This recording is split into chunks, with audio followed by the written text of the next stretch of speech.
আসসালামু আলাইকুম রহমতুল্লাহ তাআলা বরকাতুহু। বন্ধুরা আমার, দেশে প্রত্যন্ত অঞ্চলে চুরি বাটপারি ছিনতাই শুরু হয়ে গেছে। এমনকি মসজিদ থেকেও মাইকের মেশিন পর্যন্ত নিয়ে যায়। তো আমরা আমাদের নৈতিকতা এবং আমাদের চরিত্র, আমাদের চিন্তাভাবনা কোন দিকে নিয়ে যাচ্ছি, তাই আমরা যেন সচেতন হই। আমার চারপাশে যেখানে মসজিদের মেশিন থাকে না, মাইকের 5 টাইম আজান দেওয়া হয়, সেখানের সেই মসজিদের মেশিন চুরি হয়ে যায়। আমার ঘর থেকে মোবাইল চুরি হয়ে যায়, রাস্তাঘাটে ছিনতাই হয়।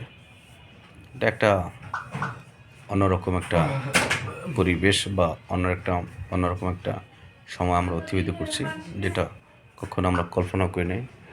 এবং বিভিন্ন জায়গায় মানুষের উপর হামলা দামলা হচ্ছে, মব সৃষ্টি হচ্ছে। এই সমস্ত অপকর্ম থেকে যেন আমরা নিবৃত্ত থাকতে পারি এবং সদা সর্বদা মানুষের পাশে থাকতে পারি, মানুষকে আগলে রাখতে পারি। আপনার জবান, দিল, দৃষ্টি দ্বারা যেন একজন মানুষ নিরাপদ থাকতে পারে, এনশিওর করতে হবে। এটা হাদিস শরীফে রয়েছে, আল্লাহ রসুল এর বাণী মোবারক।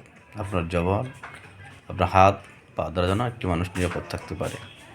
তাই আমরা যেখানে যে কর্ম অবস্থাপন করি না কেন, এবং সত্য ন্যায়ের পথে যেন আমরা চলতে পারি, সৎভাবে জীবন জীবন ঘোষণা করতে পারি, সেটা সকলকে ধারণ করতে হবে এবং সত্যের পথে যেন আমরা চলতে পারি। সকলে ভালো থাকুন, সুস্থ থাকুন।